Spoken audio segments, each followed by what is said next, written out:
Hani Garside. I'm Alex's partner. I've been debating since like seventh grade when I attended my first debate camp. I attended two debate camps before Capital Debate in middle school, but I feel like Capital Debate really stood out because it was the first one that we went to in high school. And I think it also really transitioned me from being a novice debater to a varsity debater. In fact, my first tournament before Capital Debate was a junior varsity tournament, and I think the camp really transitioned us so that in our next tournament, we got a gold bid to the Tournament of Champions. One moment from Capital Debate that really stood out to me is I would say just the connections I've made from the camp. Our relationships with these counselors didn't just end at the camp. For example, at Laird Lewis, when we were going into our gold bid round, we ran into Eli. He was an instructor at Capital Debate, and he was giving us some tips before our round, and it really helped out. I think people, when they go to NSD and these other camps, overlook the fact that a lot of debate in its real world application stems from public speaking. But I think Capital Debate does a fantastic job of bridging both public speaking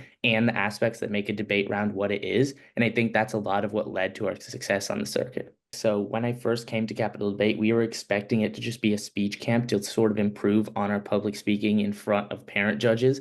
But when we really got to the camp, we realized there's like a vast array of people there that really shaped our debate career. For example, there were LD debaters, policy debaters, public forum debaters, and people that have never debated before. So all these like diverse perspectives, I think, was something really unique that I didn't expect going into it, and I got a lot more out of it than I originally came in with. I think Capital Debate really helped shape my speaking ability personally with the ability to like think of things on the fly. Like I didn't know what my opponents were running. I knew partially what they were running, but not exactly what they were like saying detailed in their case. So I was able to quickly come up with like original ideas on it, not just reading from like a 500-page block file, which I guess we have been doing before Capital Debate. Now I'm able to go up and give a rebuttal speech for a case I've never heard before, just in like a single minute. Like I know I worked with one counselor, I think his name was Antoine on this. I really liked how Capital Debate allowed us to stay and like work with the counselors after hours. He was showing me ways to like break down a link chain, even if you don't fully understand every point of the argument, if you haven't fully prepped it out. And what I did is now I can just like take any argument, take a certain part of it, and figure out ways to respond to it, but also respond to it well. Like sound good, walk around the podium, print out our print out our constructive cases and actually read off that because I think it gives me a lot more confidence in round. Talking about real world impacts of my argumentation at the Harvard debate tournament this year, I remember one thing like my teammate clearly said. He basically told me like people underestimate how like tech debates actually have no real world application. So what we are practicing, which is talking in front of a parent judge, talking well, like walking around, actually sounding convincing, is actually applicable to like other aspects of life. And I think that's what makes Capital Debate like the perfect opportunity because it sways away from these lay parent judges that don't care about judging the debate,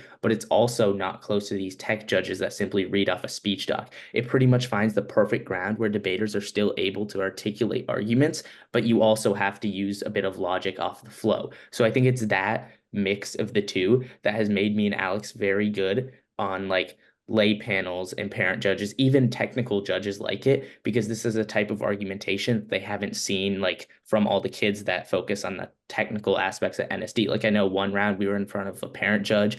They started like talking really fast using a bunch of debate language, and we just like kept our cool and like went Capital Debate style, I guess. And we just like talked slowly, and the judge like loved it. His RFD was like, you guys spoke very clearly, like I appreciate it. So it shows how this debate style can actually directly lead to competitive success.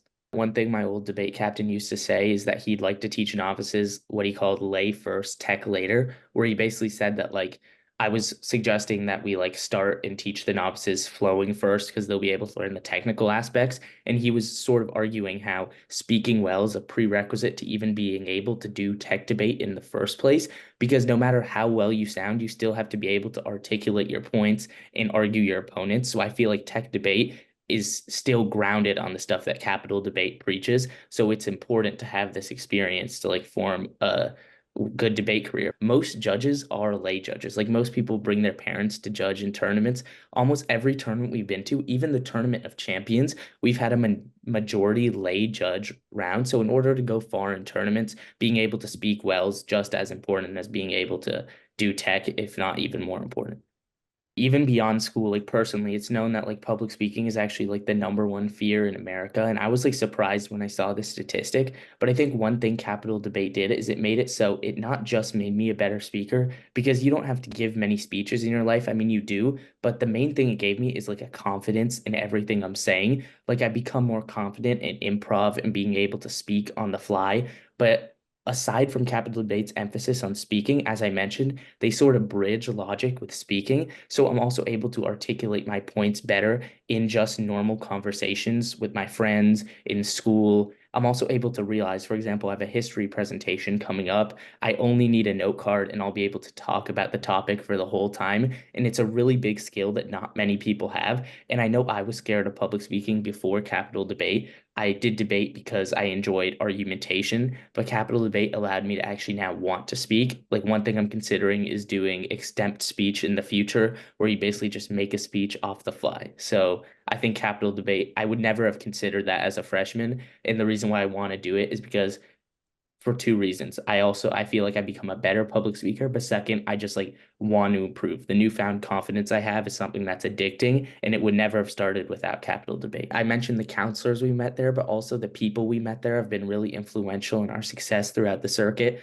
For example, I know at like Harvard and George Mason, we've seen people from Capital Debate. We've exchanged information with them. We've actually added two members from Capital Debate to a prep group that we're in, and we still work with them today to create cases for the topic. And I think without Capital Debate shaping those relationships, we would never have come this far, because now we're able to collaborate with other debaters, form connections, and really have success on the circuit. I noticed at camps like NSD, it's really competitive with these camp tournaments.